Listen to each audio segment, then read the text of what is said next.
একাত্তরের রাজাকার দেশবিরোধী জামাতের আমির ডাক্তার শফিক স্বাধীনতা দিবসে ঢুকে সে বলছে, একটিবারের জন্য আমাদেরকে সুযোগ দিয়ে দেন, আমাদেরকে এই বাংলাদেশের ক্ষমতা দেন, তাদেরকে বাংলাদেশের ক্ষমতা দিবে।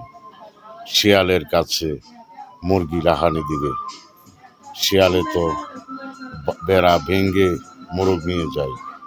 তারা তো এই দর্শন 15 মাসে যে দর্শন, শিশু দর্শন, ছেলেদেরকে বলাৎকার, মাদ্রাসার পোলাপানদেরকে বলাৎকার করেছে। 71-এ কত মা বোনদের ইজ্জত লুটে নিয়েছে পাকিস্তানি হাইনা দিয়া। সেই রাজাকারের বাচ্চারা আজ এই স্বাধীনতা দিবসে কথা বলতে পারে বা কথা বলতে দেয় বর্তমান সরকারের উপদেষ্টারা, আইনশৃঙ্খলা বাহিনীরা। সেটাই তাদের বর কপালের ভাগ, তাদের বাপের কাম করে তাদেরকে কথা বলার দেওয়ার জন্য। আবার বাংলাদেশের ক্ষমতা নিতে চায় তারা। বাংলাদেশের ক্ষমতা যদি তারা পায়, এই স্বাধীনতার কোনো অস্তিত্ব থাকবে না বাংলাদেশে। এই লক্ষ লক্ষ মা বোনের ইজ্জত নিয়েছে তারা।